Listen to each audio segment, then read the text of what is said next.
Buenas noches, queridos compañeros, compañeras, televidentes, televidentas.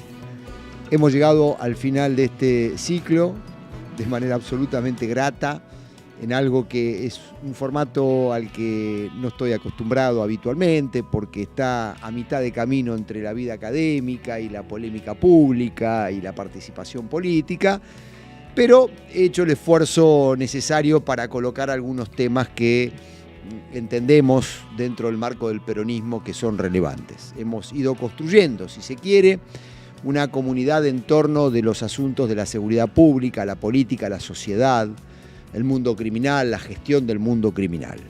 Eso lo hemos hecho en Bajo la Lupa, Estado y Seguridad, este ciclo de EVA TV. Ha sido una maravilla participar de estos eventos. Generalmente lo hemos hecho con amigos y amigas, compañeros y compañeras con las que hemos compartido un conjunto de reflexiones al respecto. Aquí tenemos en el Zócalo las redes como para comunicarse. Acepto las críticas propias de los millennials. Es muy difícil para una persona de 60 años como yo, más allá de la experiencia que uno pueda tener, tratar de traducir temas complejos sobre los que nos hemos formado en el ámbito político y en el ámbito académico, en los dos. Porque antes, cuando yo comencé en la política, una de las acciones políticas de base que practicábamos en la unidad básica de mi barrio, del barrio obrero de Boulogne, del Bajo Boulogne, allá del otro lado, casi en el límite con San Martín, era la formación política. Nos juntábamos los sábados a discutir textos del peronismo, textos de historia, y a traer invitados para hablar de la resistencia peronista, de la dictadura militar, de la columna norte de Montoneros, donde había una enorme cantidad de familiares desaparecidos que pertenecían a esa columna entre los compañeros y compañeras de nuestra militancia. Y en ese contexto, entonces, la complejidad formaba parte de la acción política. Hoy, a mí particularmente me cuesta mucho traducir eso a un TikTok, ¿de acuerdo? Y no sé si alguna vez lo podremos hacer. Ahí estarán los comunicólogos, los compañeros peronistas millennials, que son los que podrán traducir los temas complejos a eso. Pero la gestión pública es compleja. Y el abordaje de estos temas es complejo. Y la complejidad no puede ser reducida. La comunicación de la complejidad podrá ser reducida, pero la cosa no. Así que nos metemos adentro del bicho, este bicho extraño, le tratamos de dar una connotación política para poder trabajar más seriamente esto. Además, hemos sostenido de manera explícita, a veces de manera soterrada, que los asuntos de la política, la sociedad y la seguridad pública son cuestiones que tienen un contenido ideológico, porque nos paramos frente a todos los temas desde una perspectiva ideológica. Y acá yo vuelvo a reivindicar algo que también está pasado de moda y que hay algunos compañeros, a mi modo de ver, confundidos, que dicen eso ya pasó. El dualismo entre izquierdas y derechas. Y yo ahí me quedo anclado, como lo hizo Bobbio hace 40 años atrás, con ese libro maravilloso de izquierdas y derechas. Y como hay otros autores, como Nancy Fraser, digamos, que están planteando una retomada de este tipo de cuestiones. Simón Nieman, que también plantea la izquierda no es woke, ¿no? Es decir, hay una retomada de ciertos principios de la izquierda en donde yo me paro. El peronismo histórico, el peronismo transformador, el peronismo que vino históricamente a cuestionar el status quo de la Argentina, el status quo construido en 1880, de ahí en adelante, ese peronismo es un peronismo de izquierdas. Es un peronismo con un fuerte contenido social y político de transformación y que además ha tomado al Estado como un instrumento de transformación. Claramente un Estado conformado, digamos, en la epopeya libertaria de 1880, un Estado tallado para sostener, garantizar, reproducir los intereses de los sectores dominantes. El peronismo fue tan transformador y fue tan revolucionario desde ese punto de vista que lo tuvieron que sacar a bombazos en el año 55. Eso no significa que dentro de este gran movimiento político que es el peronismo haya habido actores de la derecha, actores conservadores, actores que hacían una lectura populista del peronismo, pero con un sentido conservador, más afín con los sectores dominantes. Siempre estuvo ahí. Evita, que no fue ni una santa ni otra cosa. Evita fue un cuadro político al lado de Perón, que tenía un grado de conciencia política fenomenal. Evita sabía muy bien que adentro del propio movimiento peronista, entre los dirigentes sindicales, entre los legisladores, entre los dirigentes políticos y los funcionarios de gobierno, esa derecha peronista era la que impedía la transformación de fondo. Lamentablemente la compañera se nos fue y ahí, digamos, esos sectores conservadores ganaron espacios porque Evita tenía el rol fundamental, no solo de darle un espíritu transformador, revolucionario, y además de garantizar hasta con las armas, si fuese necesario, la vigencia del movimiento peronista frente a sus adversarios. Evita decía, los enemigos no están en la Unión Cívica Radical, que era el principal partido opositor, sino que los enemigos están en Barrio Norte. Miren la conciencia que tenía, sabía muy bien dónde estaba el asunto, ¿no? Pero aún así Evita también impedía el crecimiento de esos sectores más conservadores dentro del peronismo. Siempre el peronismo tuvo izquierdas y derechas, pero el espíritu del peronismo siempre fue un espíritu de transformación, un espíritu de izquierdas. Es interesante también ver cómo desde que se construyó los asuntos de la seguridad pública como un problema social, como un problema que requiere la atención de los gobiernos, me refiero ya más recientemente de los años 90, dentro del peronismo me parece que estos temas los fuimos tratando, dejando de lado el principio rector fundamental del peronismo como movimiento de transformación social. Tomamos las cuestiones de la seguridad pública, me parece a mí, desde un punto de vista poco ideologizado, bastante técnico, y hemos de alguna manera, por lo menos en las mayorías de las expresiones gubernamentales propias del peronismo, a nivel nacional, a nivel provincial, ha predominado una lectura más bien conservadora de la seguridad pública. Esa lectura conservadora de la seguridad pública ha sido una lectura poco transformadora. Nosotros tenemos que entender dentro del peronismo, para discutir la seguridad pública, que las principales víctimas de la inseguridad no son los sectores medios y los sectores altos, son los sectores populares, son los sectores bajos. En las barriadas populares que nosotros decimos defender, que nosotros pretendemos articular sus intereses dentro del mundo de la política, por lo menos discursivamente decimos eso, en esas barriadas se producen los peores hechos criminales, pero también existen y conviven con las mayores desprotecciones del Estado, con la peor cara del Estado, el Estado ilegal, el Estado represivo, la policía mala, la policía que maneja parte del mundo criminal.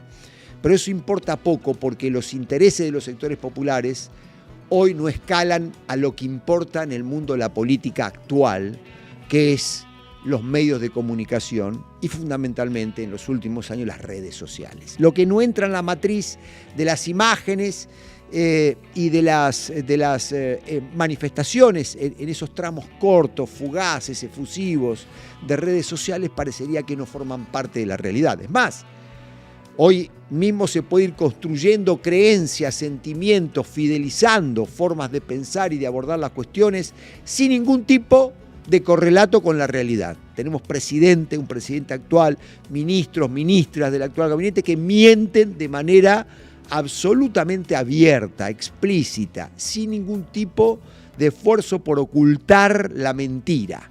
Es decir, que hay una suerte de secuestro de la realidad material. Esto era imposible hace algunos pocos años atrás.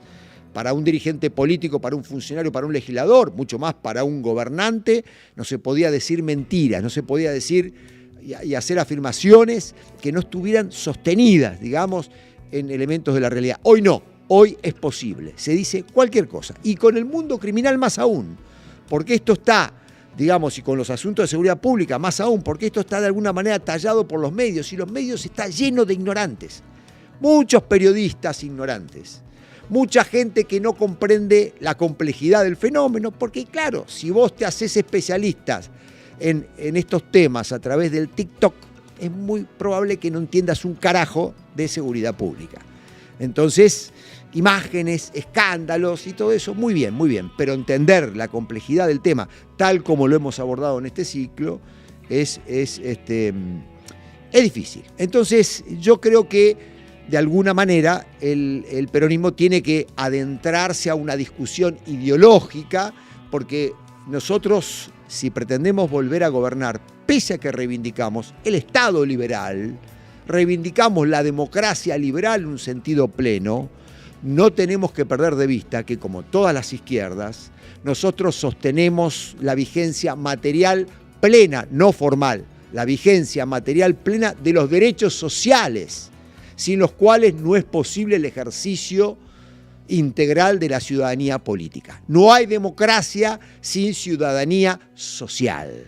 Ese es el apotegma fundamental. Y en materia de seguridad pública no podríamos postular nunca el peronismo sin mirar la seguridad desde abajo, desde los sectores populares, poniendo principalmente los intereses de los trabajadores, las trabajadoras, de aquellos que no pueden acceder al trabajo porque son pobres, desclasados, absolutamente excluidos, marginalizados, pero que son compañeros y compañeras que conviven con nosotros en el mundo social. Aunque muchos de ellos voten hoy por la derecha más reaccionaria, por la derecha libertaria más reaccionaria, porque son ciudadanos que se han construido en la experiencia, reitero, de redes sociales, de Instagram, de TikTok. Entonces creen, digamos, hartos también de la política tradicional de la que nosotros formamos parte, también creen de que el discurso libertario es un discurso esperanzador, casi religioso, que los va a sacar de esa situación de oprobio. No podemos pecar,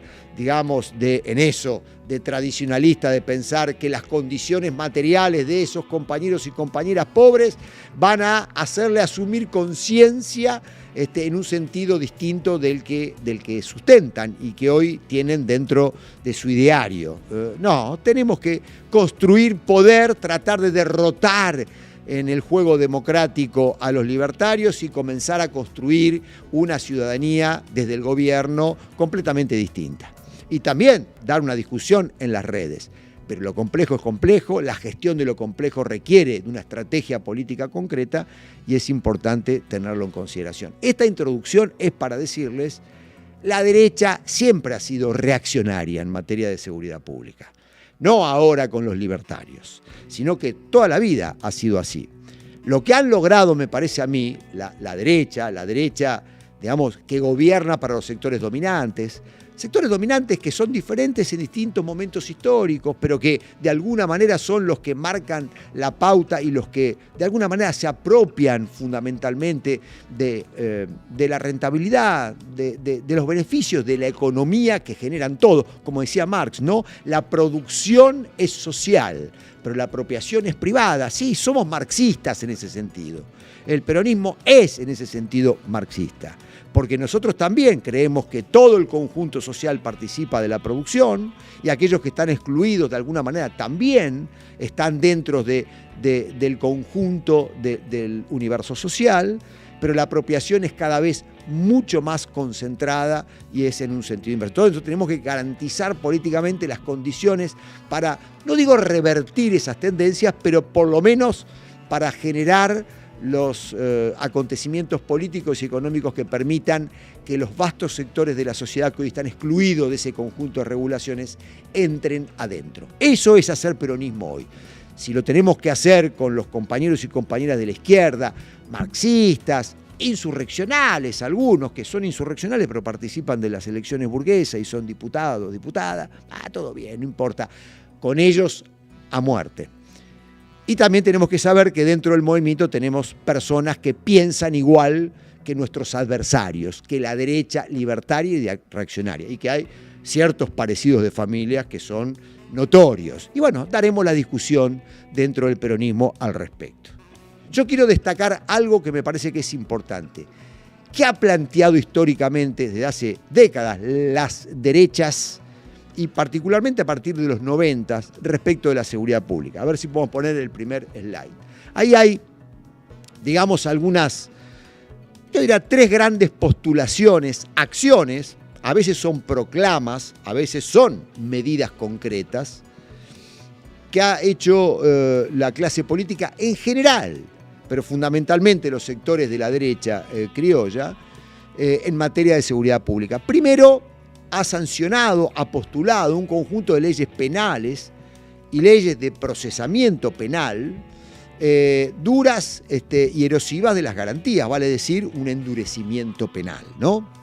Esta idea que hemos puesto en tela de juicio en este ciclo de este programa, Bajo la Lupa, esta idea de que la amenaza penal es una amenaza que incide sobre el fenómeno criminal, ¿no? Cuanto más amenazante y más gravosa sea esa amenaza, eso va a incidir de manera mucho más eficiente en el mundo criminal y va a atenuar, digamos, la comisión de delitos. Bajo ningún punto de vista eso es así. Está largamente comprobado que eso no es así. El mundo criminal y los factores que determinan las problemáticas criminales, las diversísimas y complejas problemáticas criminales, pasan por otros factores muy diferentes de aquellos que hace a la amenaza penal. Pero hay una ilusión de que la amenaza penal, el endurecimiento, y muchas veces los gobiernos peronistas han entrado en esto porque en el fondo garpaba socialmente. La gente quería escuchar que había una suerte de endurecimiento frente a algo que era inasible y que nuestros propios gobiernos no le podían dar cuenta del fenómeno y no podían resolver la problemática. Segundo gran eje es algo histórico, compartido por toda la clase política en su conjunto. También lo hemos abordado ya en demasía en este ciclo, el fortalecimiento de las estructuras policiales. Esta ilusión policialista de que cuanto más fuerte sea la policía, en el momento posterior de la salida dictatorial, a los pocos años de la instauración democrática, cuando empezamos a modificar en un sentido democrático, en un sentido mucho más garantista, las leyes, digamos, policiales, y comenzamos a restringir la discrecionalidad histórica de la policía en la calle, en el control del delito, etcétera, etcétera. Ahí la derecha siempre dijo: el aumento de los crímenes está íntimamente vinculado a la desprotección policial, a las restricciones sobre la discrecionalidad policial, a el hecho de que hayamos contenido a la policía.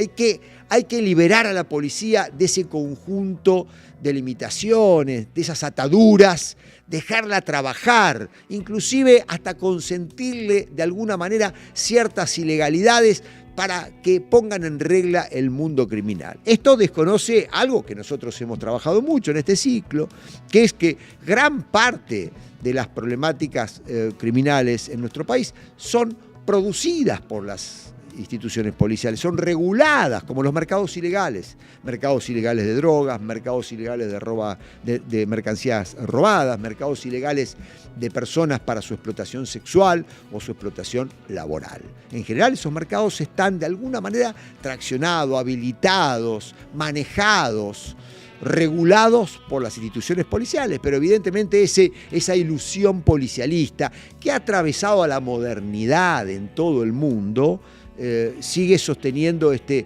apotegma de que fortaleciendo las estructuras policiales con mayor nivel operacional, más autonomía, y que hay que abrir mano del control de la policía, dejar actuar a la policía, y que no haya tantos controles sobre la policía, digamos, un poquito de vista gorda hacia los abusos policiales, porque un poco de abuso es necesario en función del control del crimen. Esa es una de los principios rectores de la derecha en nuestro país. Y el tercer punto son los discursos de guerra. Discursos de guerra hacia los delitos, dice la derecha, pero en verdad es hacia un conjunto de delitos plebeyos, los delitos de calle, porque la derecha nunca te va a plantear una guerra contra los crímenes corporativos, los crímenes económicos, el lavado de dinero, la evasión tributaria.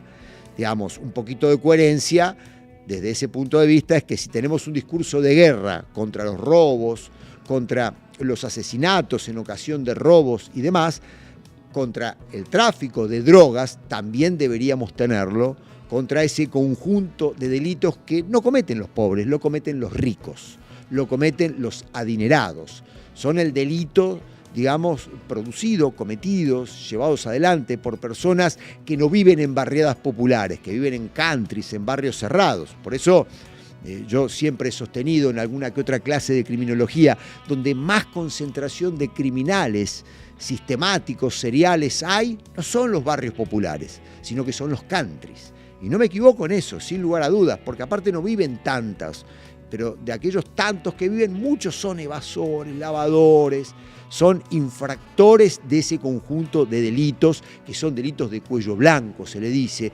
delitos corporativos, empresariales, delito de los garcas, diríamos desde el peronismo. Pero un discurso de guerra para los delitos de calle, ¿no? Un discurso. Eso en verdad encubre un Estado autoritario. Estos tres ejes, estos tres, yo diría, rictus, no inciden en nada en la problemática criminal, pero sí van fortaleciendo un Estado represivo y que yo, digamos, muy trivialmente y muy rústicamente, sin ninguna sofisticación sociológica, quiero señalar que lo que encubre realmente este Estado autoritario es un Estado funcional a los intereses de los sectores dominantes. Antes las dictaduras. Y ahora, digamos, dentro del juego democrático, esto es lo novedoso, las derechas han ido construyendo legitimidad social, inclusive legitimidad social entre ciertas fracciones de los sectores populares en favor de un Estado autoritario vestido de democrático, pero que en el fondo, digamos, tiene en su seno una impronta fuertemente autoritaria. Y la verdad que la actual gestión mileísta, el gobierno de Javier Milei, tiene allí una conversa, no una conversa, digamos, social, me refiero a la ministra Patricia Bullrich, porque viene de una de las familias más ricachonas de la Argentina, pero fue montonera, militó en la izquierda peronista, formó parte, digamos, del elenco de jóvenes que militaban en la izquierda peronista, en la organización política que en algún momento también se declaró organización armada de montoneros. Conversa, digo, porque después en el juego democrático volvió al peronismo y de allí se fue corriendo a la derecha cada vez más y hoy forma parte de una de las expresiones más importantes de la ultraderecha, de una derecha reaccionaria, junto con otros compañeros, ¿no? Algunos empresarios que cada vez que se juntaban alguna vez conmigo, ¿no? Algún empresario que vende armas, digamos, que se dedica al mundo de los medios también, digamos, que son empleados de la CIA, de la Embajada Norteamericana y de la Embajada de Israel. Yo trabajé en el secretariado de Montoneros, entonces claro, se reunía con nosotros y para congraciarse con nosotros, digamos, nos contaban sus historias de héroe, de pistolero en los años 70, porque era lo que nos gustaba escuchar a nosotros, que éramos compañeros peronistas de la izquierda, o que sentimos el peronismo como un movimiento de izquierdas. Pero en realidad son voceros de la derecha, trabajan para la Embajada Norteamericana, para la CIA, trabajan para el Mossad, trabajan para los intereses de los sectores dominantes sin lugar a dudas. Y Patricia pertenece a ese sector. Yo no estoy haciendo una crítica de carácter personal, estoy planteando un dilema y una contradicción fuertemente política. Lo que ha logrado esta derecha, me parece a mí, en este último tiempo, y tenemos un año de laboratorio, es la fidelización de gran parte del Estado autoritario que ellos están planteando, encubierto de democracia y con consenso, con un fuerte consenso social, es lograr lo que no se logró hasta ahora. En general eran las dictaduras las que legitimaban de alguna manera, desde el poder y desde las estructuras centrales del poder, la autocracia. Y desde la autocracia, digamos, la configuración de esa lógica autoritaria, ese aparato represivo. Nada es igual a lo que fue el genocidio de la dictadura, un genocidio organizado desde el propio aparato estatal, fundamentalmente a través de sus Fuerzas Armadas y algunas estructuras policiales que servían de satélites o de apéndices de esas estructuras armadas militares. Pero nada asemeja a eso, ¿no? Ese fue nuestro holocausto en la Argentina. Estoy diciendo de que hay una lógica autoritaria revestida de democracia, de que tiene la idea fundamental de contener al activismo o al eventual activismo popular, la reacción que pueda haber popular al ordenamiento que se está llevando adelante en la Argentina. Yo ya dije en algún programa y lo sostengo, creo que estamos en medio de un proceso de transformación de los sectores dominantes. La Argentina está reconvirtiendo su estructura productiva, está saliendo de una estructura productiva económica, yendo a una estructura extractiva, con un anclaje internacional muy definido. Hay una pérdida de la valorización de los commodities y de los bienes primarios en la Argentina, que socava los intereses históricos de los sectores del campo, digamos. Hay una suerte de reconversión por arriba, digamos, pero esto también supone un cambio muy sustantivo por abajo. Creo que los efectos de la pandemia sobre los sectores populares dan lugar a esto, o por lo menos ponen en evidencia algo de este proceso, pero hay también un agotamiento de ciertos sectores populares acerca de la política tradicional. Una política tradicional de la que formamos parte dentro del peronismo, que se guetificó, que se miró el ombligo, que se metió hacia sí mismo en una vorágine de lucha por los cargos, porque los cargos son el sostenimiento de los profesionales de la política. El peronismo históricamente consideraba la política como un instrumento y una actividad de transformación. Hoy se ha convertido dentro del peronismo, para muchísimos dirigentes, la política en un trabajo, en un instrumento de sobrevivencia. Se ha profesionalizado y se han cartelizado, es decir, evidentemente, y eso la gente lo vio, lo vivió, y nos puso al mismo nivel que el macrismo a la hora de condenarnos como responsables de todos los males en la Argentina. Eso explica en gran medida la emergencia de Milei. Pero nosotros tenemos que tener la capacidad para poder revertir esto y de alguna manera ir al fondo de la cosa. Volvamos un poquito a Patricia Bullrich. ¿Y qué ha pasado este último año en materia de seguridad pública? En este contexto político de una derecha, digamos, que ha logrado cierta legitimidad popular, estructurando y llevando adelante acciones fuertemente represivas que hace unos años atrás eran repudiadas por los sectores populares y que nos hubiera costado mucho algún tiempo atrás imaginar que iban a tener aceptación popular, lo han logrado. Es decir, han logrado un nivel de eficacia en sus políticas de seguridad importante. Ahora, yo quiero mostrar que gran parte de esas políticas son políticas fantasiosas, son ilusiones, ópticas, son mentiras sistemáticas narradas y de alguna manera lanzadas al juego de la nueva opinión pública de redes, sin ningún tipo de evidencias, y montando show. Se ha espectacularizado la política. Esto es viejo, se ha hecho ya con la televisión, ¿no? Mi abuelo Victorio, peronista del año 45, sabía de política porque leía 2 diarios por día. Era un trabajador, un empleado en una ferretería, pero una persona que conocía lo que pasaba en el mundo porque escuchaba un noticiero a las 8 de la noche, uno solo, y leía 2 diarios por día, ¿no? El de La Mañana y La Sexta. Es decir, la lectura crítica era lo que lo acercaba al mundo de la política. Y después la política se dirimía en la calle. Ya generaciones posteriores han aprendido la política, los sentidos, la construcción de significaciones a través de la televisión, la videopolítica. Allí ya la imagen pasó a ser el elemento constitutivo de las creencias y de los sentimientos políticos, ya no la lectura y la comprensión compleja de ese mundo.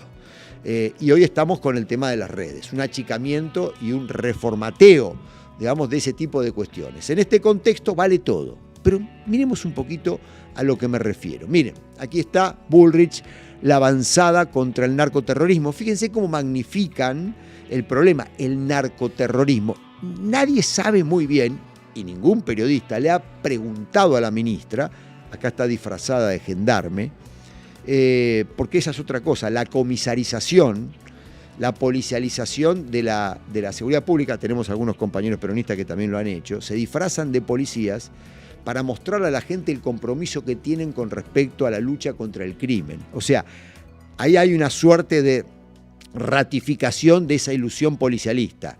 Para combatir, así se dice, para luchar contra el crimen, uno tiene que el político se disfraza de policía y sale a la lucha contra el crimen disfrazado de policía. Esa es la imagen y el mensaje es: la policía es el único instrumento de control del problema criminal y de las problemáticas criminales. Acá la tenemos a Patricia, pero fíjense que nunca en general se le pregunta muy bien, ¿qué es eso de narcoterrorismo? ¿De qué estamos hablando? ¿Cómo narcoterrorismo? Porque, digamos, no puede ser análogo un asaltante de banco respecto de la organización Al-Qaeda que tumbó un pedazo del Pentágono y 2 torres en el centro financiero de Manhattan. Me parece que no estamos hablando de lo mismo, no estamos hablando de lo mismo de lo que era una organización político-militar como ETA, con sus prácticas habituales de terrorismo durante décadas en España, que, digamos, un grupo de secuestradores express del Gran Buenos Aires. Es decir, esa magnificación del problema, diciendo acá estamos frente a un tema que está amenazando, digamos, la entidad del ser nacional, el narcoterrorismo, y entonces necesitamos medidas extremas, o por lo menos de que a mí, en tanto la luchadora contra el crimen, la Bullrich, la Pato, la avanzada contra el crimen, tengamos la posibilidad de tener mucho apoyo para poder decir cualquier cosa en función de esta forma de legitimación, ¿no? Y entonces pasan estas cosas. Miren, ya el 3 de enero de 2024, no hacía un mes que habían llegado al gobierno, empieza la puesta en escena de la ministra de Seguridad con un caso que fue muy aleccionador. Voy a mostrar algunas fotitos. Miren, 3 de enero del 2024, Patricia Bullrich reveló que los 3 sospechosos de terrorismo iban a alojarse en un hotel a 2 cuadras de la Embajada de Israel. Vos lees esta noticia y decís, ¡pah! Se instaló alguna organización del terrorismo internacional islamista a punto de cometer otro nuevo atentado contra la colectividad israelí en la Argentina. Sin embargo, estos 3 detenidos y toda una conferencia de prensa y una puesta en escena fenomenal, puesta en escena que de alguna manera, con alguna precaución, también, digamos, fue replicada por diarios que son más bien críticos del gobierno, porque no había alternativa, había que atender, digamos, las conferencias de prensa y la usina informativa del gobierno, diciendo, evidentemente, era raro, ¿no? Porque no teníamos realmente evidencias anteriormente de la presencia de estos grupos en Argentina, llegan ellos al gobierno y aparecen estos grupos. ¿Pero qué resultó ser esto? Esto resultó ser algo bastante fantasioso. Con el devenir inmediato, a los próximos días, digamos, de la investigación, descubrimos que la banda narcoterrorista, sobre esto, fíjense el segundo slide, lo que decía el Ministerio de Seguridad. Miren, lean bien, neutralizamos la llegada de una posible célula terrorista al país. Los detenidos son sospechosos de planificar una acción terrorista en territorio argentino. O sea, acá entraron estos tipos que no andan con cuentos, ¿no? Las 3 personas están vinculadas y sabíamos que llegaban en distintos vuelos que estaban a la espera de un paquete de Yemen. ¡Oh! No, ya, si vienen de Yemen va a haber un quilombo bárbaro acá en la Argentina. Es decir, se obtuvo una información de inteligencia brindada por una conjunción de elementos tanto de Estados Unidos como de Israel. Si lo dice Estados Unidos e Israel, que son países muy transparentes. Israel no es genocida, no está en una política de exterminio del pueblo palestino. Estados Unidos es un país transparente en donde la CIA nunca negoció con narcotraficantes, nunca perpetuó atentados en su propio territorio, nunca hace exterminios de otras poblaciones en Medio Oriente, digamos, si lo dicen ellos, y de un miembro de Gendarmería que ha sido formado en antiterrorismo de parte de sus pares de Colombia. Veamos, este miembro de Gendarmería era un buchón de poca estopa que, pongamos en el siguiente slide, dio cuenta de esta organización terrorista que era un profesor de tenis de mesa de la asociación Yabrudense, de Yabrut, es un pueblo de Siria, contigua a la mezquita, acá en la Argentina, la asociación Yabrudense de acá, la capital federal, contigua a la mezquita Al-Ahmad, gestionado ambos, tanto la asociación como la mezquita, por el Centro Islámico de la República Argentina. O sea, en este sentido, menos mal que yo no pasaba por ahí porque mi apellido es Saín y nosotros somos del pueblo Majda, que está al norte del Líbano, en Siria. Maronita, familia de origen católico, pero me la hubieran puesto, sin lugar a duda.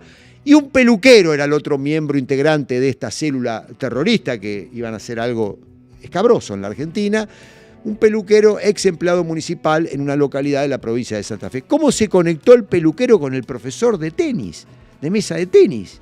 Es simpatiquísimo. Acá está la gran fuente de inteligencia. Por un cliente de la peluquería que se enteró de que iba a recibir un paquete de Yemen, el peluquero.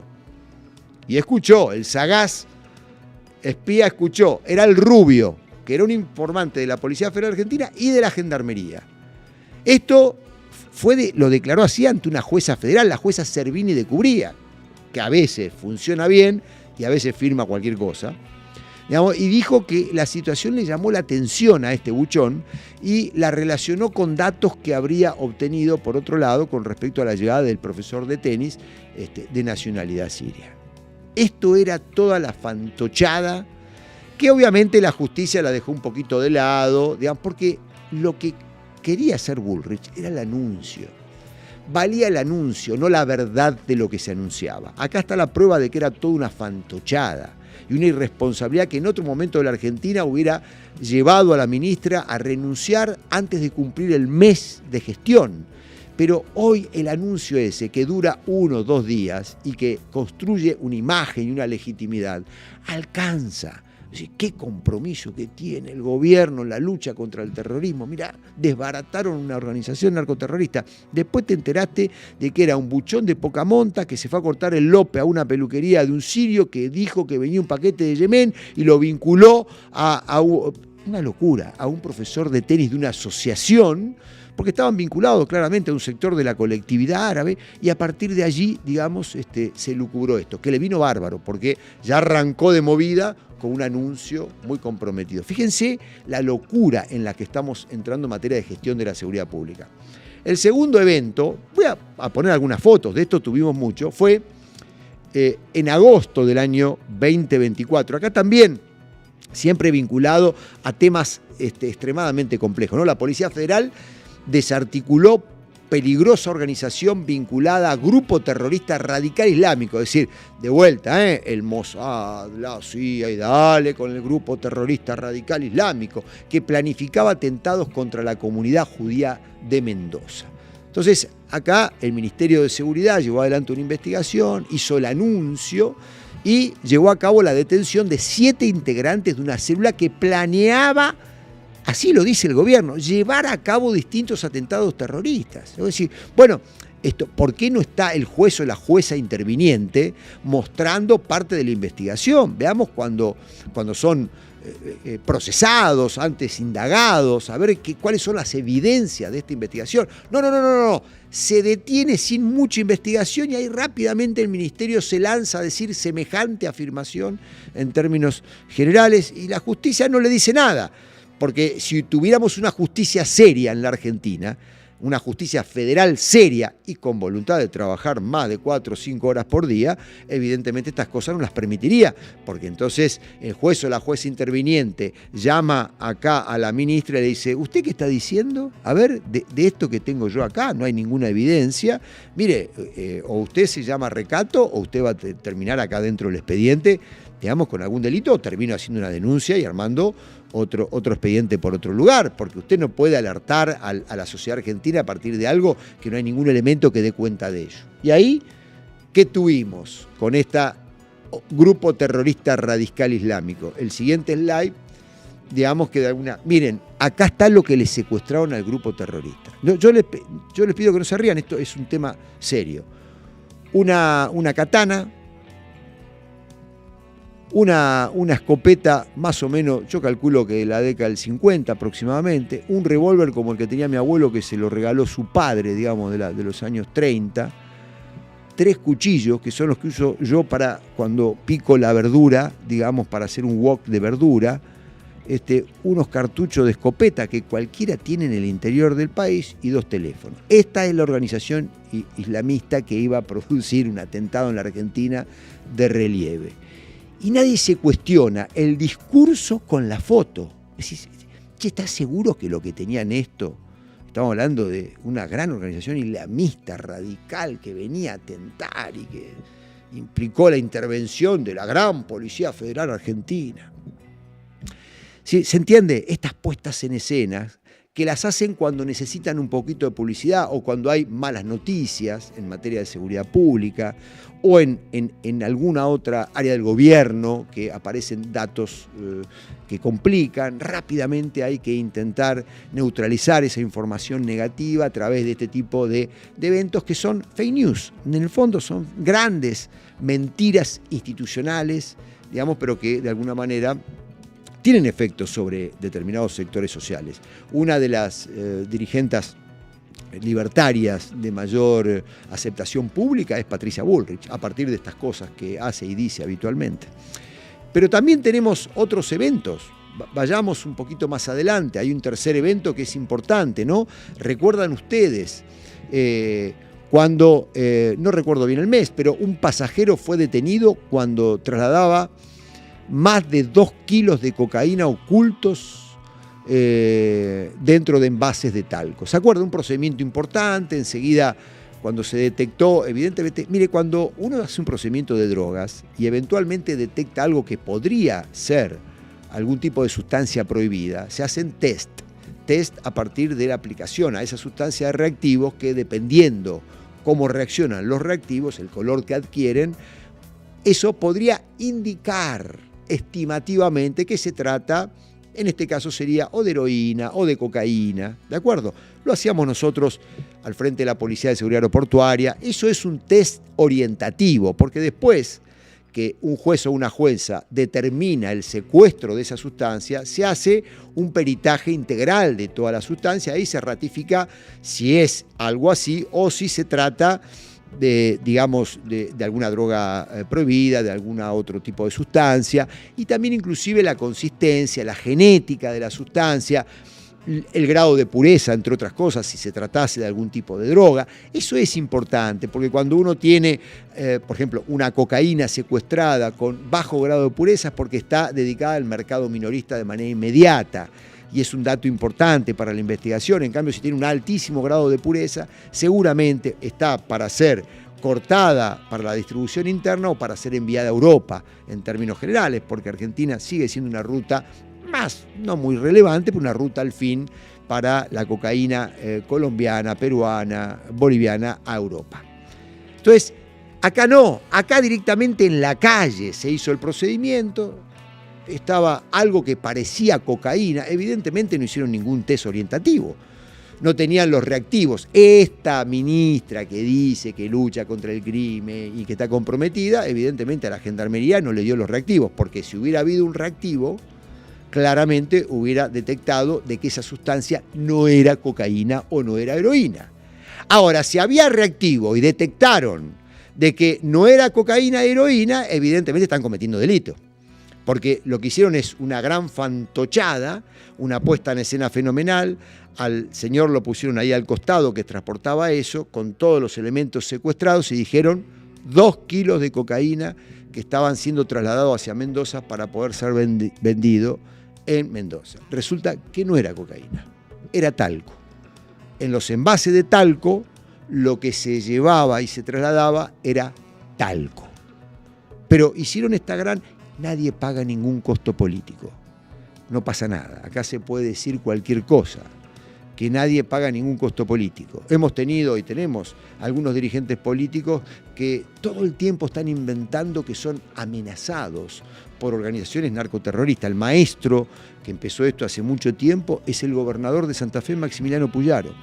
Hay todo. Desde que él llegó a la función pública le tienen tanto miedo el mundo criminal que lo amenaza todo el tiempo.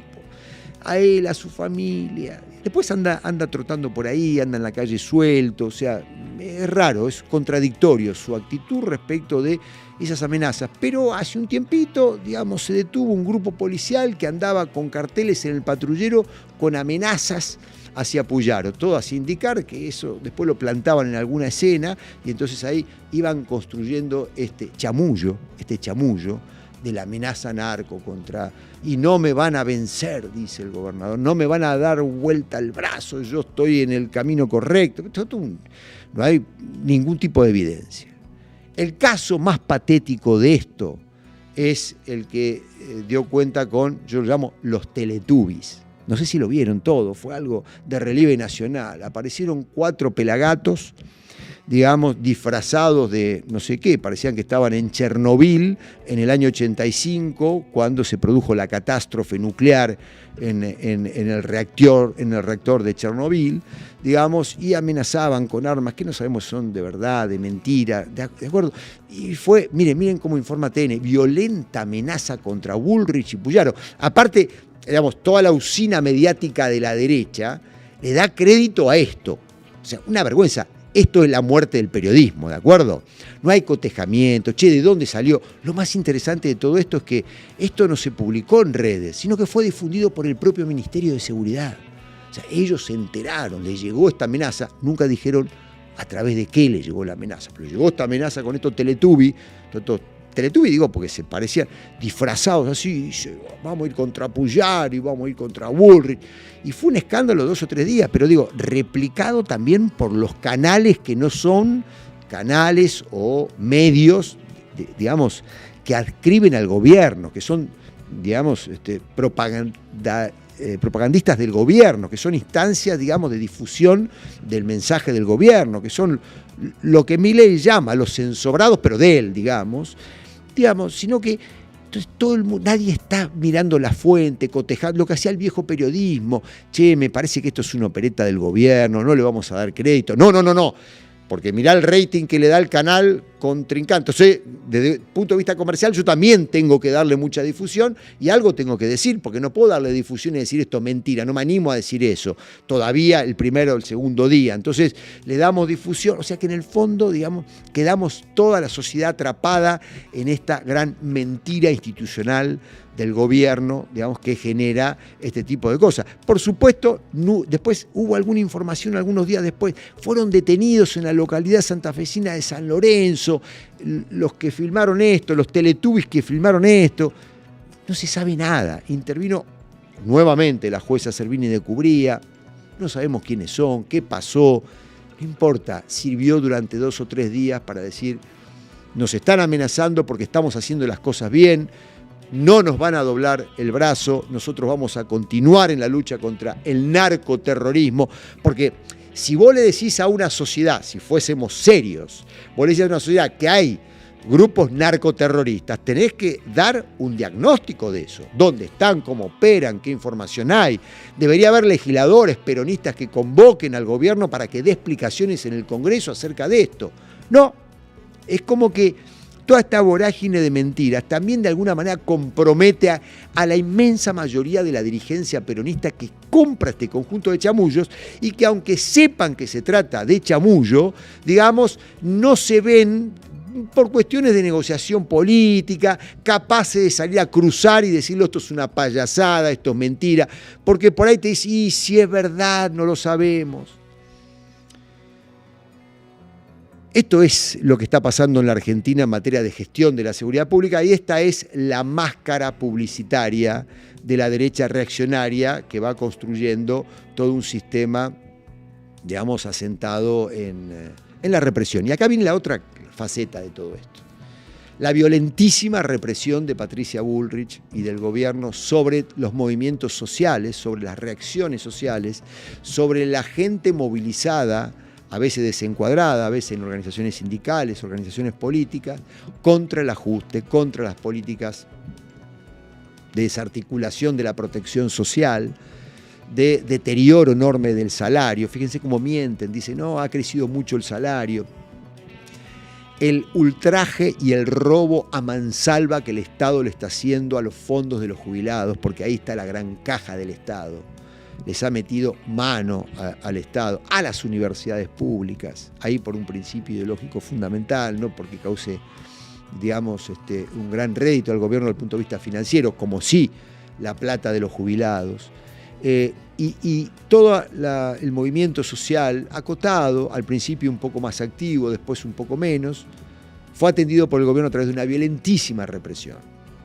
Podemos ver algunas de las imágenes, digamos, o alguna expresión icónica de esa represión, la Policía Federal pegándole a mansalva a un montón de gente en una movilización que fueron a defender por la protección de los derechos de los jubilados. Y allí está el caso donde un salvaje, un animal, porque Vos podés ser policía y tener una muy mala formación. E inclusive te hiciste policía porque no tenés otra alternativa laboral. Pero no necesitas estudiar en Harvard o formarte en la policía inglesa o hacer un curso de alta gerencia policial en la policía de Estocolmo para darte cuenta que no es un peligro para la seguridad en esa movilización. Una nenita de 10 años que estaba con su madre en el piso, estaba la madre protegiéndola y la agasearon en la cara a la madre y a la hija por parte de ese salvaje, ese delincuente con uniforme de la Policía Federal. Que salió todo el gobierno, en términos generales, a defenderlo. ¿Por qué? Porque necesitan de las fuerzas de seguridad de la Policía Federal, de la Gendarmería, para reprimir a la gente. Es lo que Bullrich ha hecho con la desaparición y el asesinato estatal de Santiago Maldonado. Eso fue un asesinato estatal. Y todo indica que Santiago Maldonado, o el cuerpo de Santiago Maldonado, fue escondido durante un tiempo importante. Y todo el gobierno salió a defender al grupo operativo de la Gendarmería, que en otro contexto lo hubieran entregado para sacarse la presión de encima. Pero ¿por qué los gobiernos bancan a las patotas policiales que cometen estos hechos que además lo ponen en jaque al propio gobierno? Porque no pueden entregar a esa gente, porque necesitan de esas instituciones policiales para reprimir a todo el mundo. Entonces lo que hacen es una lógica corporativa. Mirá, lo que hizo este policía federal tirándole gas pimienta a esta chica en la cara es una salvajada, pero yo lo voy a defender a muerte porque tengo que defender a la Policía Federal en su conjunto. Por supuesto, las policías no se autodepuran. Los jefes, habitualmente, los mandos superiores de estas policías son personas muy precarias también. Precarias porque ha habido un deterioro en la capacidad de conducción superior de estas policías. Hoy cualquiera llega a los escalones superiores de esta policía. Hemos tenido acá 2 jefes policías en los 2 encuentros anteriores, en el anterior, de la Policía de Seguridad Portuaria, pero es una policía bastante excepcional esa. Esos policías han sostenido el principio democrático como el principio rector de lo que es la labor policial, algo muy diferente de esta salvajada que hemos visto. Pero la Policía de Seguridad Portuaria es una policía diminuta, digamos, no le sirve al gobierno para lo que necesita, que es la represión masiva para controlar la calle, para amedrentar a la gente, para que la gente no salga. Y por supuesto con una justicia cómplice que detienen personas ni siquiera comprometidas en ningún hecho criminal o defendiéndose de una paliza fenomenal y les arman causas judiciales que ha tenido a muchos de ellos, una veintena de gente suelta, detenida durante mucho tiempo y, reitero, con un proceso judicial en ciernes, engarronadas por el gobierno. Estos son los 2 ejes, creo yo, en términos generales, de esta política de seguridad, que es una fantochada. La Argentina está estallada de delitos de calle, de delitos predatorios y de delitos rústicos. Las grandes ciudades, gobernadas por el peronismo, gobernadas por los libertarios, gobernadas por Cambiemos, por radicales, hay una vorágine de crimen cuyo registro, aunque esté subvaluado el próximo año, cuando lo tengamos todo consolidado, vamos a ver que es una catástrofe desde el punto de vista criminal. Porque sabemos en Argentina que el deterioro social y el deterioro económico trae aparejado un altísimo nivel de delitos predatorios, delitos patentes de calle y también violencias asociadas a ese conjunto de delitos. Y hemos pasado por gestiones y no hemos transformado las instituciones, no hemos metido mano a la justicia, no hemos metido mano a la justicia federal, que es la gran instancia que hay que reformar en términos generales, y tampoco hemos transformado las instituciones policiales. Es como que eso es una parte del Estado, digamos, que se sigue autogestionando y autorregulando. Vos decís, pero ¿por qué estas policías no funcionan tan bien con gobiernos, digamos, populistas, gobiernos peronistas, y funcionan tan fiel a gobiernos reaccionarios de derecha? Porque son instituciones naturalmente reaccionarias y son instituciones esencialmente represivas. Y además, como gran parte de los integrantes de estas instituciones vienen de los propios sectores populares, hay una suerte de reconocimiento y de beneplácito de ellos a el esfuerzo que ha hecho la institución por incluirlos en la sociedad. La única puerta de entrada que tenían esos sectores precarizados era la policía para tener un salario sistemático todos los meses, el derecho a una jubilación, una obra social, y eso lo agradecen pegándole a lo de su misma clase social, a los vecinos, muchos viven en barriadas populares, es decir, pagan la inclusión social con la represión de sus pares. Y eso es natural. Y aparte saben cómo hacerlo porque son sus pares. No sabrían cómo proceder frente a un delito de poder, frente a un empresario, frente a los acomodados, pero sí saben hacerlo frente a esos que son lo mismo socialmente que ellos.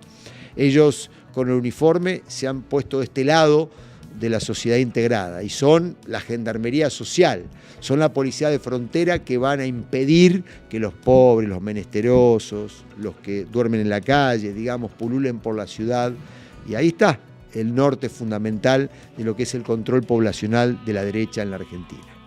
Y hasta ahora han tenido éxito. Todo esto no ha sido problematizado, no ha sido colocado, como pretendemos en este episodio, en la escena de la discusión política, y no ha sido problematizado tampoco por nuestros legisladores, que son lo que nos queda dentro del peronismo, para poder contestar este tipo de políticas oprobiosas y de políticas reaccionarias, y yo digo que le están dando forma a un Estado autoritario con ropaje democrático. Tenemos una estructura judicial esencialmente autoritaria y tenemos una estructura policial esencialmente autoritaria.